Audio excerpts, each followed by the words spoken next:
subscribe this channel.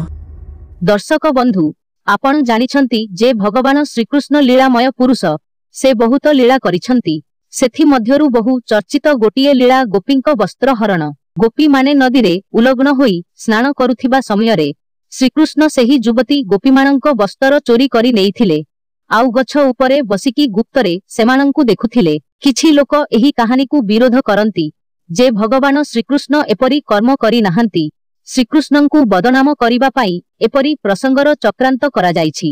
आउ किछि हिंदू एही प्रसंगकु समर्थन करी कुहंती जे एहा भगवान श्रीकृष्णंकर एक लीला थिला।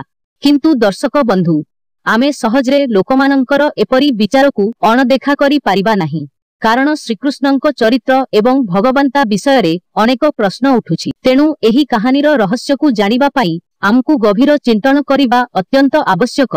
मोर विश्वास एही वीडियो देखिला परे आपण निजे निर्णय नेई पारिबे जे भगवान श्रीकृष्ण गोपींक वस्त्र हरण करिथिले ना नाही। जदि करिथिले ताहा उचित थिला ना अनुचित थिला। तेणु वीडियोर शेष पर्यंत रुहंतु। कमेंट रे आपणंकर मत रखंतु।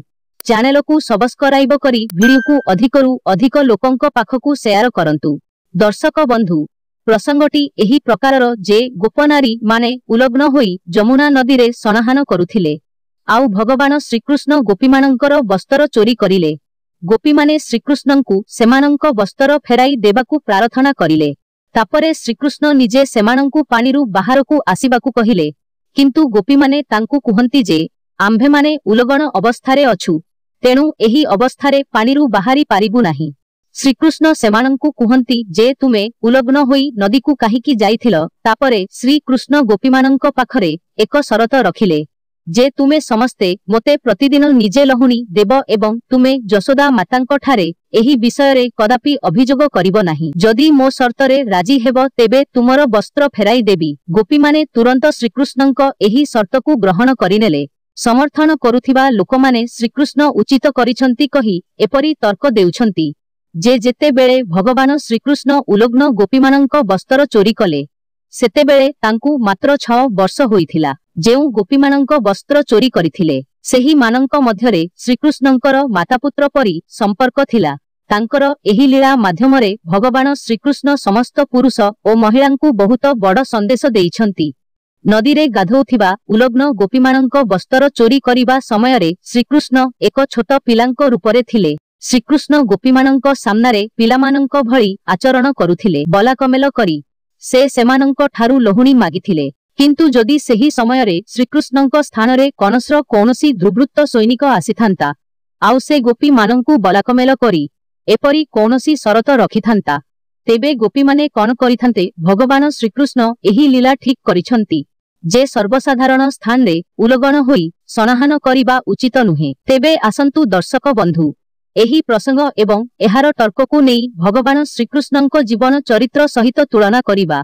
भगवान श्रीकृष्ण निजे कहिछंती जे हे अर्जुन, जेतेबेले धर्म संकटरे पड़े पाप वंश विस्तार करे सेतेबेले मु जन्म निये साधु लोकंकु रक्षा करिबाकु, शैतान मानंकु करिबाकु आउ धर्मकु अक्षुण्ण रखिबाकु मु जुगे जुगे एमिति जन्म नेई थाए। आमे समस्ते जानंती जे भगवान श्रीकृष्ण परमात्मा परमेश्वर जोगेश्वर धर्म रक्षक धर्म स्थापना निमंते बारंबार देह धारण करंती। से केबे भी अधर्म करि पारिबे नाही। तेबे कौनसी नारी गाधौथिबा समयरे लुचिकी देखिबा, सेमानंक कपड़ा चोरी करिनेबा कौन धर्म थिला? सेही समयरे नारी माने कौन असभ्य असंस्कारी मूर्ख अलाजुकी थिले?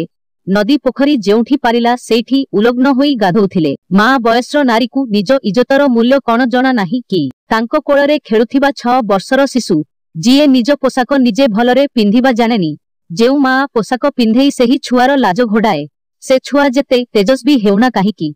मां को इज्जतर शिक्षा देबा पाई कौन योग्य होई पारे? आजि पर्यंत मु बुझी पारिली नाही जे गोपी माने श्रीकृष्णंक मां परी थिले ना प्रेमिका थिले। पुओ कौन मां मानंक सहित रासलीला करि पारे कि? गोपी मानंक मध्यरे श्रीकृष्णंक प्रेमिका राधा नामरे जणे विवाहिता थिले। एक मां बयस्र महिला आउ 6 वर्षर बालक मध्यरे केबे प्रेम संपर्क रही पारिबो कि? सतरे कौन एहा लीला ना आउ किछि? आपण स्वयं चिंता करंतु। ए सबु कहानी सत ना काल्पनिक? सतरे कौन धर्मर मूर्ति मर्यादार प्रतीक भगवान श्रीकृष्ण एपरी कर्म करिथिबे?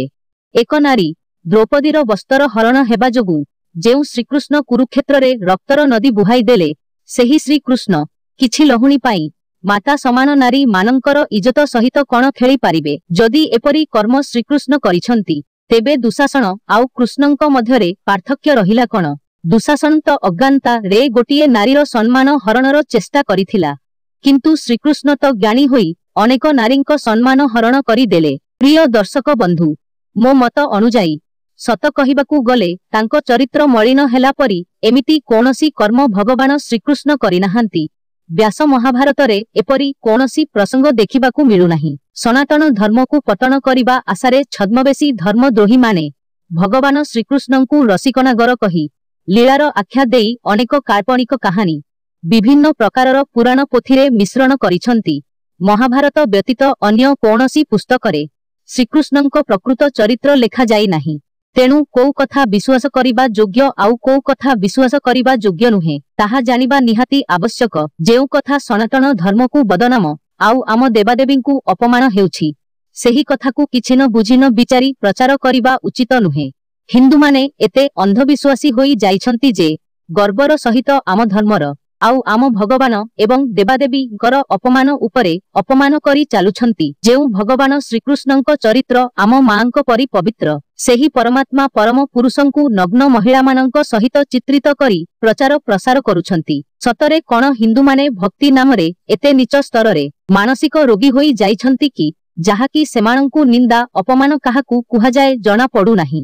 ଶ୍ରୀକୃଷ୍ଣ କଣ ଆମର ପୂର୍ବପୁରୁଷ ନୁହନ୍ତି କି? ଆମର ପୂର୍ବପୁରୁଷଙ୍କ ମିଥ୍ୟା ଅଶ୍ଳୀଳ ଚିତ୍ରକୁ ଦେଖି କଣ ଆମକୁ ଗର୍ବ ଅନୁଭବ ହୋଇପାରିବ? ସୀମା ତ ସେବେ ଟପି ଯାଉଛି ଯେବେ ଆମ ଧର୍ମ ନାମରେ କୌଣସି ନିନ୍ଦିତ ମିଥ୍ୟା କଥାକୁ ବାଇକଡଣ କରି ତାକୁ ଡିଫେନ୍ସ କରୁଛନ୍ତି। ହୁଏତ ଆପଣ ଜାଣିନାହାନ୍ତି ଯେ ଅନ୍ଧବିଶ୍ୱାସୀଙ୍କ ଏହି କାଳ୍ପନିକ କାହାଣୀଟି ହିନ୍ଦୁ ମାନଙ୍କର କେତେ କ୍ଷତି କରୁଛି। ହିନ୍ଦୁମାନଙ୍କ ଧର୍ମ ପରିବର୍ତ୍ତନ କରିବା ପାଇଁ ବିଧର୍ମୀ ମାନେ ରାମବାଣ ଭଳି ପ୍ରୟୋଗ କରୁଛନ୍ତି, ଆଉ ଅଜ୍ଞାନତା କାରଣରୁ ଅନେକ ହିନ୍ଦୁ ପରିବାର ଖ୍ରୀଷ୍ଟିଆନ କିମ୍ବା ମୁସଲମାନରେ ପରିବର୍ତ୍ତନ ହୋଇଯାଉଛି। ସେମାନେ ଏହି ପ୍ରସଙ୍ଗକୁ ନେଇ ଏପରି ଯୁକ୍ତିତର୍କ ରଖନ୍ତି ଯେ ହିନ୍ଦୁମାନଙ୍କ ପାଖରେ କାଟିବା ପାଇଁ କୌଣସି ବିକଳ୍ପ ନଥାଏ, ଆଉ ହିନ୍ଦୁ ଧର୍ମ ଛାଡ଼ିବା ପାଇଁ ବାଧ୍ୟ ହୋଇଯାଏ।